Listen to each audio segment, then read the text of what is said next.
Hello, folks. This is another week of Social Science 90, and this is my weekly video for the online class. And again, this is just a sample of actually what went on, or the PowerPoint presentation of what went on in the actual class.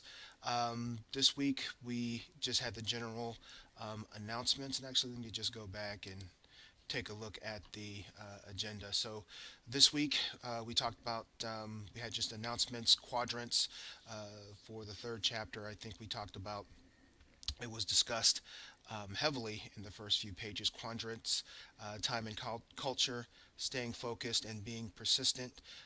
They had a brief quiz, and then we had a discussion on time management.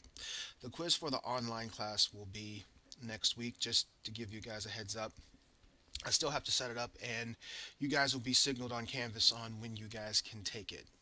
Okay, so let's go into the PowerPoint presentation for the week. Announcements. I'm going to be introducing Google Sites in the upcoming weeks.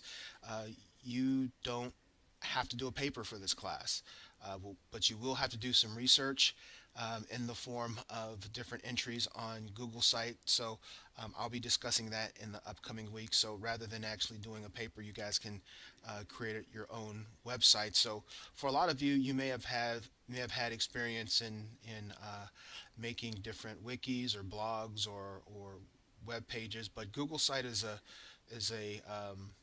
website service that's absolutely free for folks who have Gmail or an SJSUEDU account. So I'll be going over Google Sites and how you make your own website and actually explaining how that's graded and how that's a replacement for your final paper. And also this week, I talked about campus events. Now, for the online class, you guys will still have to do campus events. So, for those of you who can make it on campus, you'll be doing campus events where you'll be attending different events on campus and just doing a brief write up on that.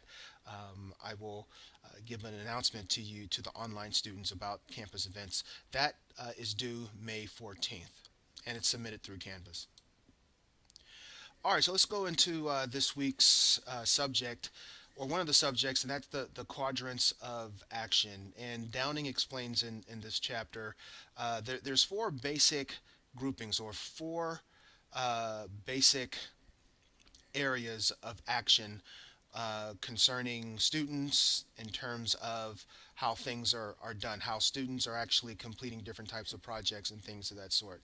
There's quadrant one, quadrant two, quadrant three, and quadrant four. So, quadrant one, for folks who are in quadrant one, things are done under pressure and nearing deadlines. I gave an example to the class of a quadrant one activity, and after I mastered time management and after my phase of doing just negative things in school, in terms of a quadrant one activity, I completed papers sections at a time. And that's how I, from that point on to my junior year up until my graduate school years, that's basically how I did my papers. Yes, it was under some pressure and it was under deadlines, but I found that sectioning off my paper and doing it parcel or one section at a time was easier for me. I had actually gotten my papers done on time, and it was just easy for me to actually do it in sections. Quadrant two, these are important activities done without pressure. Okay, so there's no pressure to it, but they're important activities. So for me, after I got over the negative influences in college, I studied with classmates and like minded people. Quadrant three, unimportant activities done with some urgency. So, unimportant activities done with urgency for me was attending different fraternity activities. I was actually a part of a fraternity organization, and I've spent some time on exec board. So, those were unimportant activities in terms of my academics, but I had to get it done because there was some sense of urgency. And plus, I was a member of the fraternity and I had different responsibilities for that. Quadrant four is not important and non urgent. Oop, let me go back. Um, Non important and not urgent things. So back then it was playing Sega Genesis or PlayStation. Those were the two game systems that were uh, popular back then.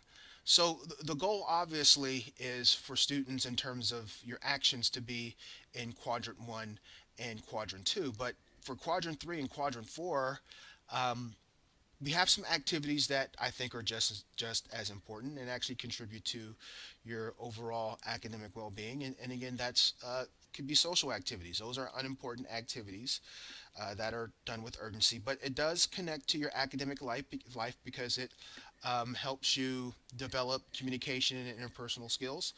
And I mean, even doing things non-important and non-urgent things like playing games or socializing with friends, those can be seen as rewards. So after you finish your activities that have some deadlines and just other important activities that involve your life, you can actually do some things in quadrant three and quadrant four as rewards. Okay.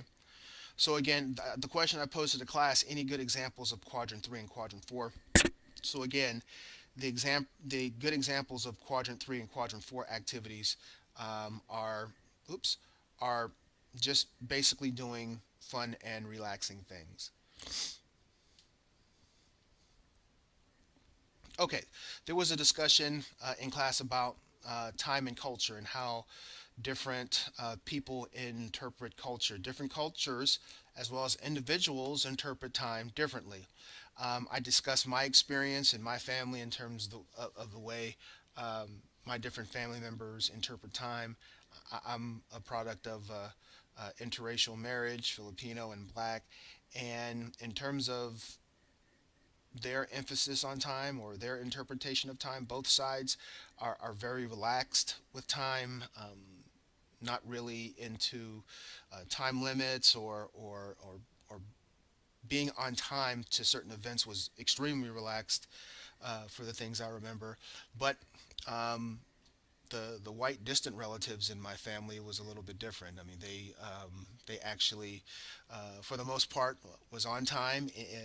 Every dinner party we had, they actually arrived a little bit ahead of time. So um, that are good examples of how different cultures actually interpret time. I also discussed with the class that the younger generations have a different interpretation of time. We live in technological times where things are done at a faster rate.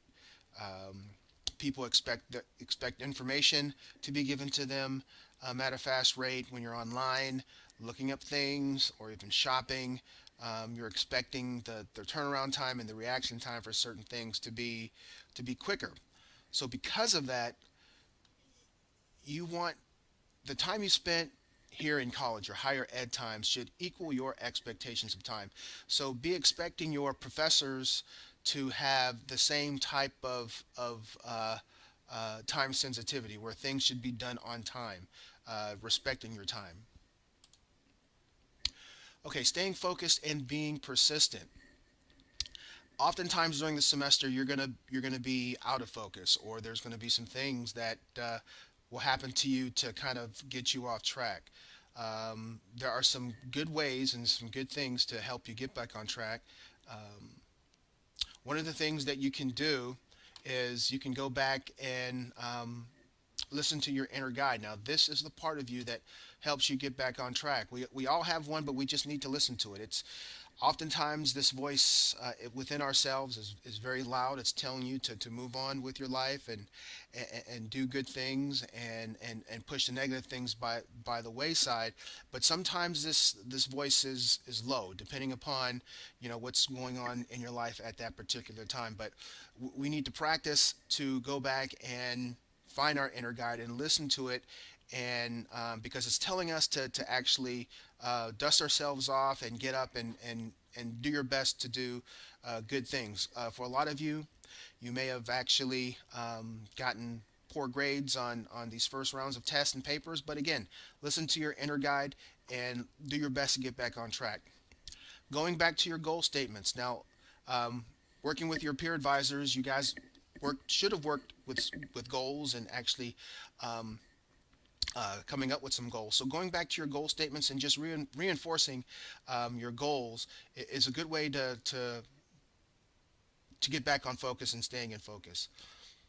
Also, looking at your transcripts. That's one of the things I did to keep focused. My transcripts at the time I was on probation, 1.75. So looking at that on a daily basis, actually putting it up on my mirror and looking at it every day just gave me a reminder that I had to do better. And what is persistence? Persistence, according to the book, is intentional repeated activity to obtain a goal. Okay, so our goal is to be persistent, but not only just to repeat activities or to repeat successful habits, but repeating those habits in order to make your goal. And I actually wrote down a great quote, excuse me, from the book. I love myself to keep going. After all, you are the one who will benefit the most from your accomplishment of your goals and dreams, and you are the one who will pay the price for uh, of disappointment if you fail. So Downing gives a lot of great quotes in this book, but this is definitely one of my favorite. And I think the key phrase here is that you need to keep on loving yourself, especially during the down times in your life and also in college. Love yourself, and love yourself meaning that if you do need to get away and talk to people and being around positive people, definitely do that. Loving yourself meaning to maybe just get away for a while, or maybe even take a semester off and get things done and then come back. A lot of folks don't know that you can step away from the university and still keep your status, and then come back. But there's no paperwork that's needed. You can everyone is entitled to actually take a semester off. But again, that's just an example of just loving yourself. We had a very lively discussion on graduation rates. So we're talking about motivation and being on track and making goals. So some of the discussion questions that we had this week were, what are some things SGSU can do to improve graduation rates? What are some things SGSU does currently to slow up graduation? What are some things you feel slow your graduation progress towards graduation? Why? So, a lot of great discussion on graduation and some of the things they've experienced thus far that tripped them up, some of the things that actually was successful. Okay, so that was this week in terms of the class. Again, please make note of everything that was discussed in all these videos because, again, they may show up on a quiz or the final exam. Okay, on that note, hope you guys had a great week and we will see you next week. Thank you.